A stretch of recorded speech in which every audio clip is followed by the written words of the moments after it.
Salut les costauds et bienvenue sur le test du boîtier d'analyse de charge Pitzoom CE200.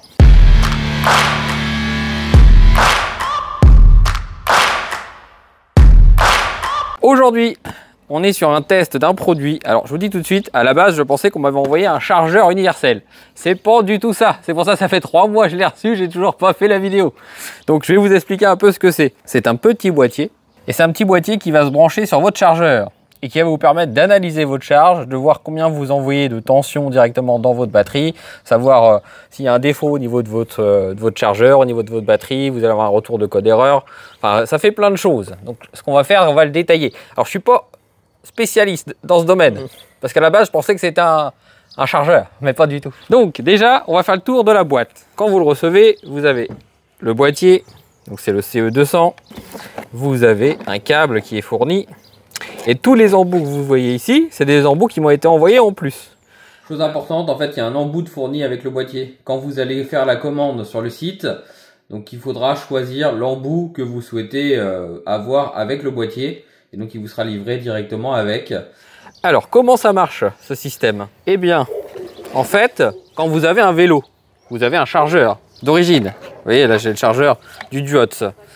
Donc sur le chargeur du Duotz, vous avez une connectique. Connectique avec un embout propre. Vous voyez?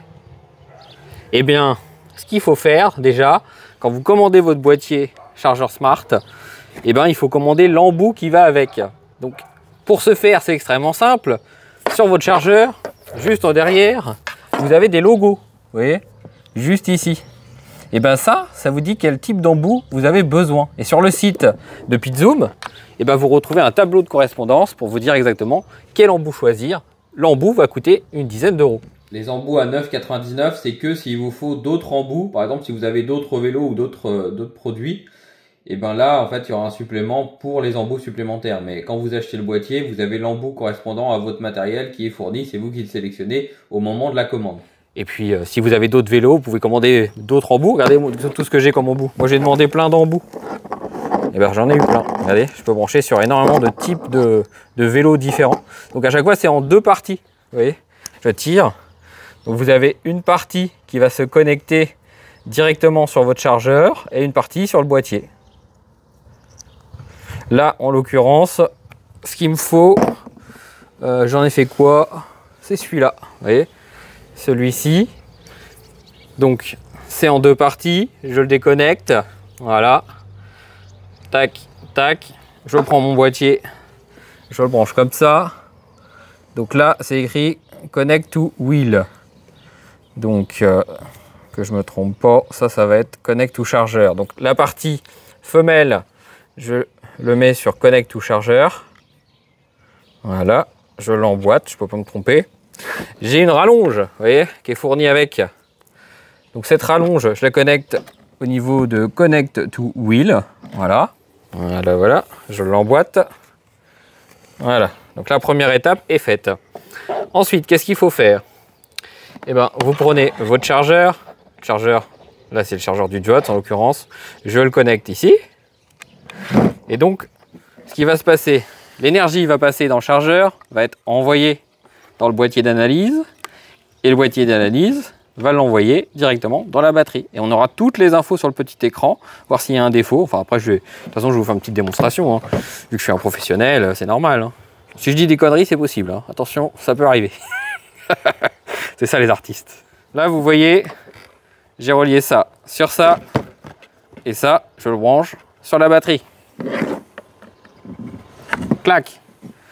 Ensuite, il faut que je me rapproche d'une alimentation pour pouvoir alimenter ma batterie. Donc on va se décaler. On va partir par là-bas. Hop. On va poser ça là. Je branche. Voilà. Donc comme vous voyez là, ça charge la batterie.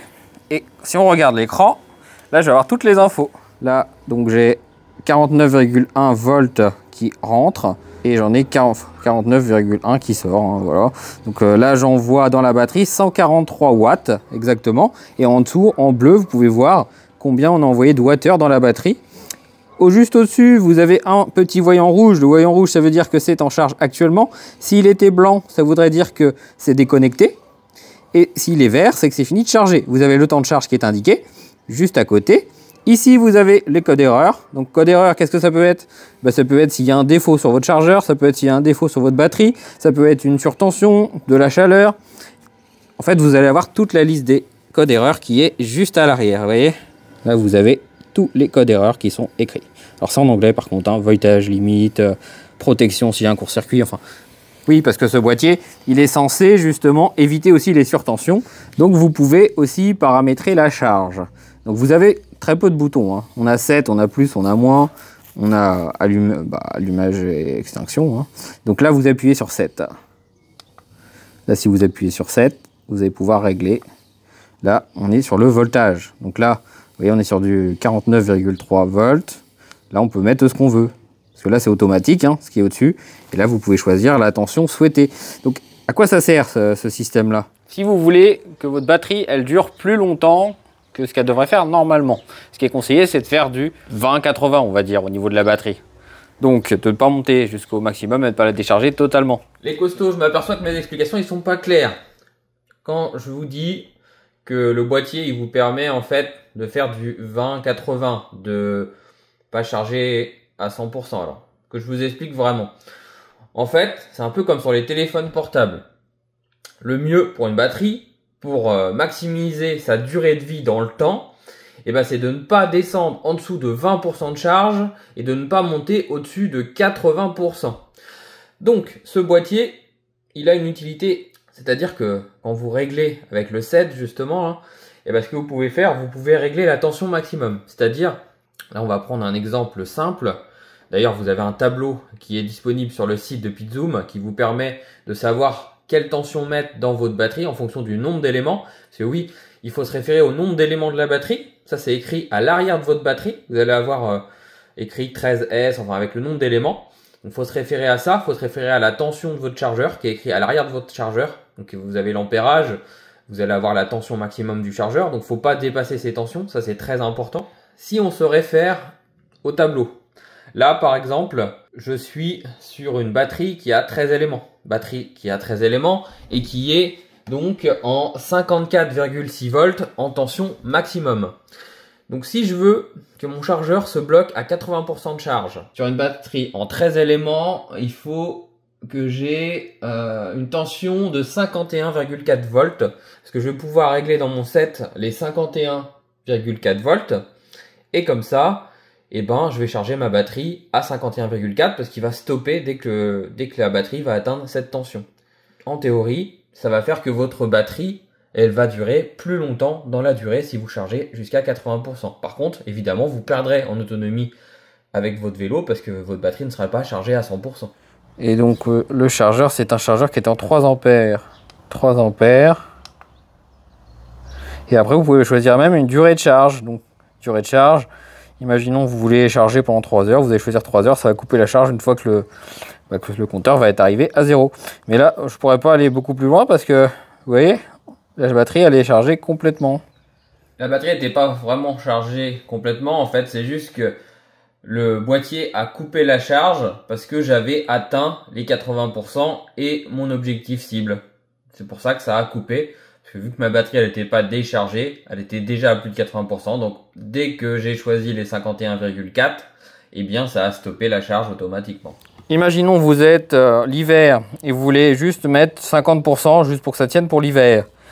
Il faudra mettre à ce moment-là donc 47,5 volts. Donc ça va vous permettre vraiment de pouvoir analyser votre charge. Niveau tarif, ça coûte 79 €. Donc vous me direz dans les commentaires si vous pensez que c'est utile. Et puis évidemment, vous retrouvez le lien dans la description si jamais vous êtes intéressé par ce produit. C'était le test du Charge Smart CE200 de PeakZoom. Abonnez-vous, laissez des likes et on se retrouve bientôt pour une prochaine vidéo. Allez, salut!